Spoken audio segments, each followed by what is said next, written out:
Hey guys, okay, I can't remember what week we're on. I think it's week five, maybe week six. Um, but it's just me this week. I apologize for that. Let me just clean my lens. I apologize for that. Alice isn't feeling too good, so you've only got me this week. Um, Thanks for filling in the forms. Some really good wins again this week. So, we've picked up and re-established habits after a little bit of time off because I know it's half term this week with the kids being off, so that can be a little bit disruptive. So well done for sort of trying to maintain those habits or picking them up if you've had a couple of days off.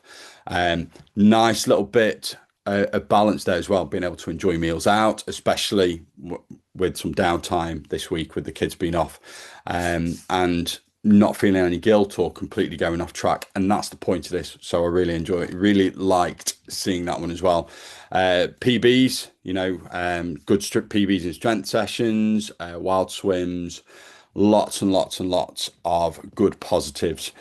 Next week's focus, and I know I keep saying this, but I do really believe in planning those meals in advance. It's something that I didn't get a chance to do last weekend. We had a really busy weekend. We were out on Friday night and Sunday night, and then I had my boys, and um, so for us it was quite difficult because we had a few things on. But I did manage to make my baked oats for the breakfasts, and then I went and went right back to basics for the evening meal. So we went back to our stir fry, which I batch cook, so that does two meals. I got some ready meals in, healthy ready meals, which I've had one tonight. And then I made some basic kind of high protein sandwiches. In fact, there were paninis, high protein paninis for my lunches, and kept it really, really simple. But that's something that I can do because I have built up those habits and routines. And that's the thing that we need to sort of make sure that we're keeping working on as we go through. So keep the momentum going, plan and prep your meals, keep having those basics. And if you find something you like, keep a recommendation is write a list of recipes that you like. Have something that you can pin to the fridge so that if you are stuck for any inspiration, you can go through the things you like. And remember, we've got all the recipes in the hub as well. Keep working on sleep and step targets. That's a big focus for me this week. I'm trying to really work on making sure I get 7 hours of sleep, and also making sure I sort of hit 7,500 steps a day. It's something that with the dark weather, I've noticed because the nights they get darker earlier, and we've got less daylight hours, I'm doing less steps.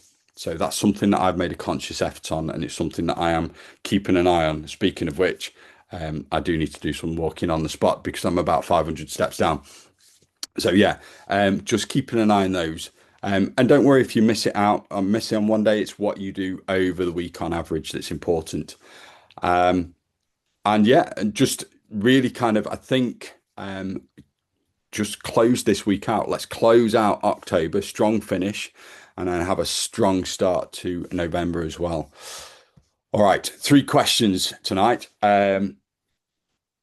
Three really good questions, three really different ones, things that really we haven't really covered before, or two definitely we've not really kind of gone over in great depth before.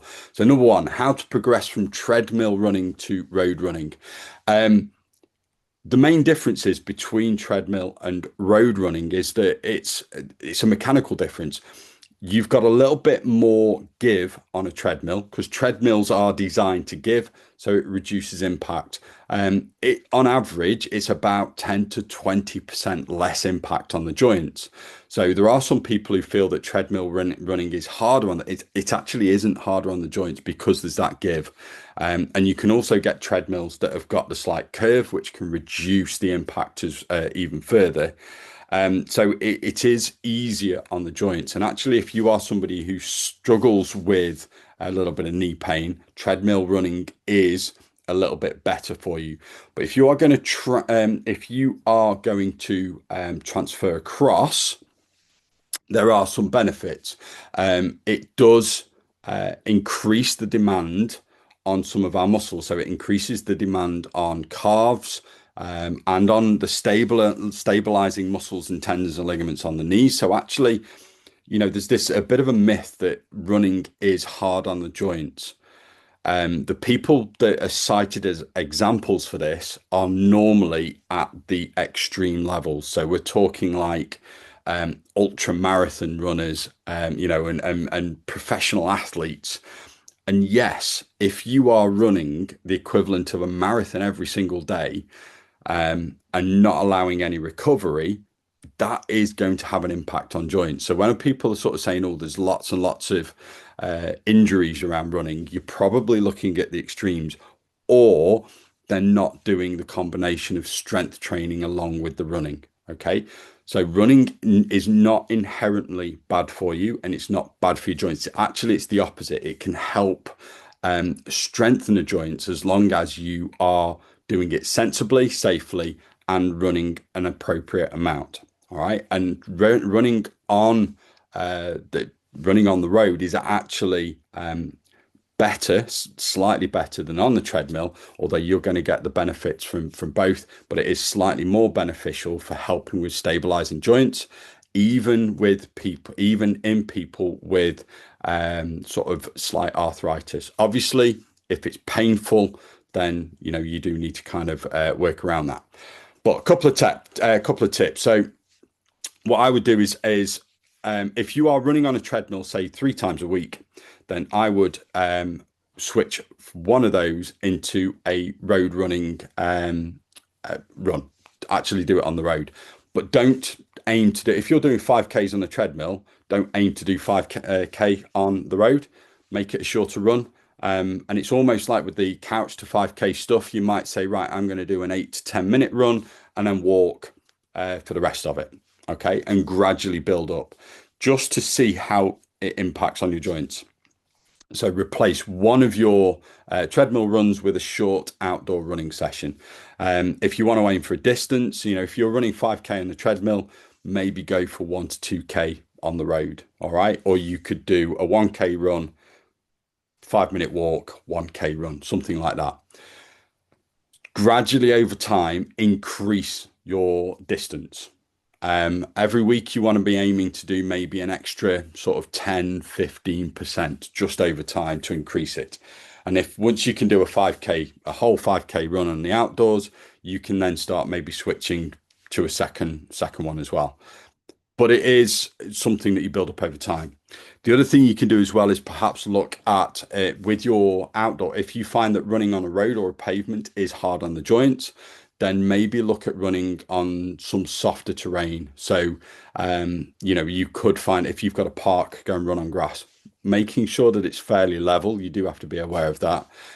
Or there are some kind of, if you've got wood chipping, if you've got parks and stuff with wood chipping tracks, you could run on that. Gives you a little bit more kind of cushioning, and it gives you that kind of between treadmill to tarmac. Okay. So softer terrain. Do expect initially slightly slower runs. One of the differences between running on a treadmill and running on your own outside is pacing. Treadmills pace for you. So you can set the pace and you know what you're doing and it's consistent. When you run outside, your pacing can change, and it can change for a number of reasons. One, we're not very good at pacing on our own initially. We get better. But also you've got changes in terrain. So if it's uphill slightly, you're going to be slowing down. If it's downhill, you're going to be speeding up. So your pacing might be different. And overall, you might initially be slower outdoors than you are on a treadmill. What I would do with that is kind of focus on your heart rate. So have your watch, track your heart rate, and try and keep it, make a note of what it is when you're doing a treadmill run, and try and keep it at that sort of level outdoors. All right. Or you can work on something called RPE, which is relative perceived exertion. So you can kind of scale it on a level of 1 to 10, where 10 is I've got nothing left. I'm absolutely drained, nothing left. And then you can sort of say a higher pace or a higher level where it's hard work, you're looking at a 7 or 8. Right. 9 or 10 is absolutely giving it your all. 7 or 8 is kind of I'm working hard, but I've got a bit left in the tank. All right. And then the other thing as well is I would invest in shoes that are specific or well cushioned and well supported and specific for running on the road. So road running shoes. Now you can use road running shoes on the treadmill. So you might already have them, but yeah, you need to have decent cushioning in your trainers, and that will help reduce the impact. And they should be replaced every 4 to 500 miles because the cushioning goes. So if you track your runs on something like Strava or a Garmin, it will actually track the amount of distance that you've run in those trainers. You can actually keep a track on that as well. Okay, so those are just some basic sort of hints and tips there, and that's just stuff that I kind of picked up on when I was doing the running earlier, and it's something that I am going to start doing again. All right, question two. BMI, is it a good measure of being a healthy weight? Um, right, I'm not going to completely trash BMI. What we need to do is understand its origins. So the body mass index actually it's almost 200 years old. The original kind of premise was right back in the early 19th century and around about 1830-ish. All right. And the guy came up with it wasn't he wasn't a doctor, he wasn't a medical scientist, he was a statistician, he was a mathematician. Okay, so he studied maths. What he was trying to do is find out what the average person was like. Now, what you can imagine is this European person was looking at the average man, the average European. And this was kind of something that was reinvestigated about 50 years ago in 1970s by a guy called Ansel Keys. And they were looking at kind of the link between body mass index and the rate of illnesses and things like that. And the link between obesity and illnesses and sort of mortality risk. Now, what you need to understand is most of this information, most of this study was carried out, or most of the investigation was carried out on European men, so white men. That will make an impact because we've got it's not representative of everybody. First of all, it's not representative of females, so there are differences of females, and then different ethnicities, so different from people from different ethnic backgrounds have different. They kind of respond differently to different levels of body fat. They are more sensitive to metabolic disorders, so it's not applicable to everybody. Basic scale. So the standard scale is anywhere between anything under about 18 to 19 is underweight. So I think it's under 18.5 is you're classified as underweight. If you're between 18.5 and 24.9 is your BMI, then you are normal weight. Overweight is 25 to 29.9, and then obese is 30 and above. And if you're above 35, there's even more classifications. So you can be morbidly obese, and so on. Okay. Now, again, I come back to the fact that there is some ethnic variation. So first of all, if you are South Asian, if you're from India, some Middle Eastern areas, China, they have a higher risk of cardiovascular disease and metabolic disorders like diabetes, type 2 diabetes, at lower BMI values. Okay, so we actually adjust for some of those populations, they adjusted. So the overweight starts at 23 and above, and the obese starts at 27 to 28 and above. Okay, and that is for the South Asian population. So anybody who's from obviously you're looking at the Philippines and those sorts of islands there, and again India as well. Then you've also got, if you're looking at African populations, tend to have higher bone densities.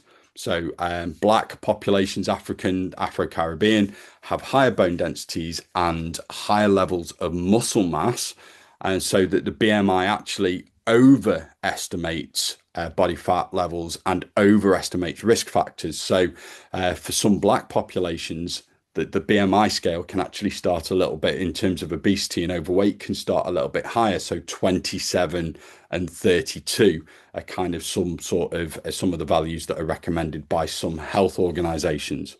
There is a difference in between sexes. Women naturally hold higher levels of body fat percentage. And, because of that, that does make a difference. Okay. And also kind of the hormonal and reproductive factors in there can actually have make a difference as well. So these general BMI levels don't apply to everybody. Now, does that mean that they're rubbish? No. That at a population level, they are extremely good at predicting population risks of these disorders and these illnesses, things like stroke disease, risk heart disease, risk of type 2 diabetes, risk of cancer. They are very good at a population level. But if you are somebody who is active and you strength train, so you've got a higher muscle mass compared to the average person, then it doesn't count into that. It doesn't take into account your fat distribution either. Okay, so again, genetics. Some people genetically store body fat closer to the middle, which means you've got an increased risk of visceral fat levels, and that's the fat that is around the major organs, which is linked to higher risks of heart disease and things like that. It doesn't take into account age. As we get older, and particularly for women, as you get older and your hormone profile changes, your fat distribution changes. So it doesn't take that into account. So is it a good, the question here, if I go back to it, so does it say, is BMI a good measure of being a healthy weight? Yes and no is the simplest answer. On an individual level, not really. It can give you a rough range, but it's not the be all and end all, and it's not necessarily something you need to stress about. So when you look at these apps and they give you the weight ranges that you should be between, that doesn't always necessarily apply. So it's you have to take into so many different accounts, and you have to look at your activity levels. And this is why we say don't base your progress entirely on scale weight. Look at energy levels, look at how your clothes fit, look at your strength in the gym, look at your relationship around food. All of these things are a better measure of progress than just scale weight and BMI alone. All right. Because remember, if you're building muscle, BMI doesn't distinguish between fat tissue and muscle tissue. It doesn't distinguish between where you hold your body fat. Some people hold body fat all over. That means that they can safely carry more body fat than those who just hold it around the middle. It doesn't give you any indication of kind of other metabolic health markers. So if you've got certain metabolic disorders, so things like PCOS, things like underactive thyroid, they naturally can increase your risk of having a higher BMI. So it doesn't take those things into account. Remember, if you want a better indicator, there are a list of them. So the first one is waist to height ratio, right? So your waist should be less than half of your height is a better indicator of health. If your waist is more than half or a lot more than half your height, then that's something that you might need to address, because that indicates that you are carrying most of your body fat around the middle. All right. Then you're looking at things like body composition. Now, there's not a particularly accurate way of measuring body composition other than going to get a DEXA scan, because you can get the scales where you stand on them and it measures your bioimpedance, like the electrical resistance, and it might give you a body fat percentage. They are rubbish. So if you've got scales that give you body fat percentage, ignore them. But you can go to some places where they've got handles that can give you a rough indicator. Take that with a pinch of salt. But yeah, that's going to give you a better indicator of health. Things like blood pressure, things like your resting heart rate, things like your energy levels. If you can do a 5 kilometer run in under 30 minutes, that is a better indicator of your health and metabolic health than your BMI. If your blood pressure is healthy, that isn't a better indicator than just BMI on its own. If your resting heart rate is at the lower end or below the lower end of the healthy range, so 60 to 70 beats per minute or lower, then that's going to be a better indicator of your BMI. So looking at all of those sorts of things and taking all of those measures is going to be a better indicator. So if you're looking at your BMI and you're going, I've got a BMI of 26 and I'm worrying that if I lose much more weight, I'm going to look ill. Look at all the other things as well. Look at your waist circumference. Look at your waist to height ratio, right? Okay, if your waist is quite a bit less than half your height, you're doing fine. If your clothes are fitting fine, you're doing fine. If you're able to go and do 5 kilometer running under 30 minutes, you're doing very well. All right. So don't stress too much. All right. Last question. What's the next best thing to strength training when lifting isn't possible? All right. The bottom line is there isn't anything. And it's hard to accept sometimes, and I get it. There are going to be times when lifting seems impossible because of pain, because of injury, all sorts of other factors. And I'm not saying that you need to suck it up, and I'm not going to say that, okay? Because if you do that, then there is a risk of making the injury worse, and that's something that you have to be very aware of and very careful of. All right. But the key thing around strength training, the main importance of it is one, we need it to maintain our muscle mass as we get older. I know I keep banging on about that, but that is massive. And there are countless studies out there now, and even more being done, that show the importance of resistance training in maintaining lean body mass, in maintaining bone density, in maintaining our metabolic health. So reducing your risk of things like type 2 diabetes, reducing your risk of things like stroke and heart disease. It's important for maintaining cognitive function. There is a lot of very strong evidence that shows that resistance training and regular exercise massively reduces your risk of early onset dementia or Alzheimer's. All right. They can't explain why, but it does help reduce your risk of those things and can actually help improve cognitive function as you get older as well. It improves your insulin sensitivity, thereby reducing your risk of type 2 diabetes. So there's lots of really, really good reasons that you should strength train, and nothing can replace that. Nothing. So you can't just go cardio, low intensity stuff. You need to do some form of strength training. However, this does not mean that you need to be necessarily going down to the gym and lifting heavy weights. It means modifying stuff, and it means changing what you're doing. So we need to look at load management, not load elimination. All right. So you can look at lifting lighter weights. You can look at changing what you're doing. So instead of doing free weights or barbell weights, you might use machines that can help support your lower back. So instead of doing like a standing shoulder press, you do a seated dumbbell shoulder press. Instead of doing things like RDLs, you might be doing things like body weight glute bridges. Instead of doing back squats with the barbell, you might go onto a leg press and go lighter weight, or even doing things like leg extensions. So it's working around that. You might even need to initially take it right back and do some water-based training. So walking in water is resistance training. And for people who've had injuries, whether it's knee replacements, hip replacements, or with lower back pain, walking through water is a good way of building up your resistance and strength.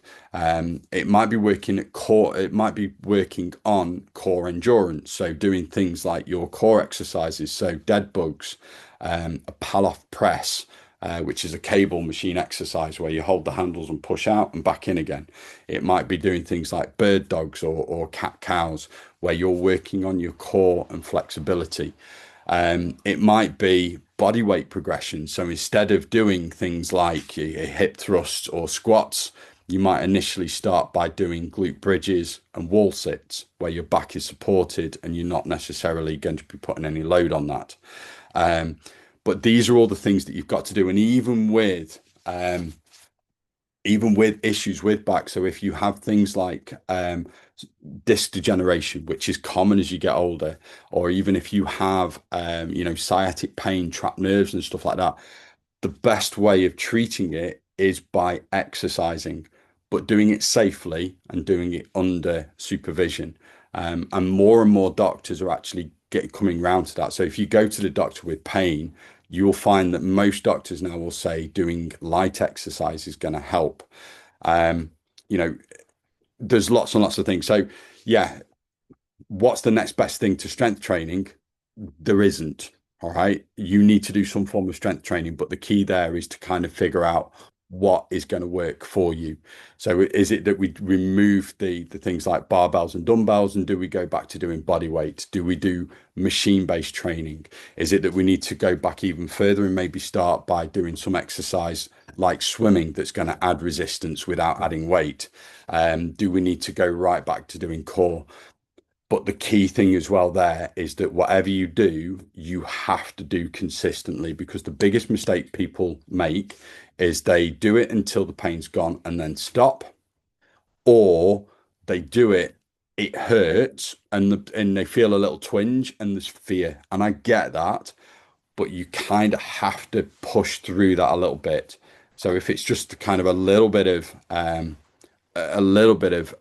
niggle, you kind of have to go through it. If it's painful, then stop. But then if there is difficulty there, then obviously get support from a physio. And maybe, if you are struggling with lower back pain, seeking a one-to-one session, especially if you're local to me, give me a shout and have a one-to-one session and we can work around things, because I can give you all sorts of suggestions, but until I know what movement actually is suitable for you, it might not be possible to kind of give you a kind of prescribed exercises. So I'd need to see what movements are causing pain.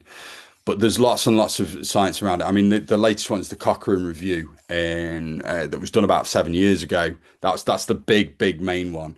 And basically, it showed that by having a structured resistance training program, it would reduce your chance of recurring chronic low back pain by about half. And it was even more than that when it was kind of partnered with habit changing stuff, so people could actually keep that going. So the longer you did it for, the greater the reduction in the recurrence of low back pain.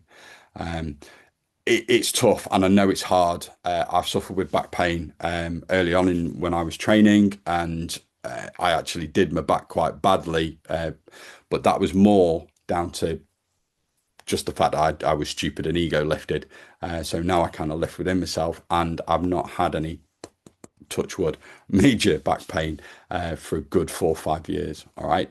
So I think the key thing here is modify what you're doing. And if you need some support, drop me a message and we can have a look at maybe doing a one-to-one session where we can look at what movements are hurting, what tweaks do we need to make just to help you move forward. All right.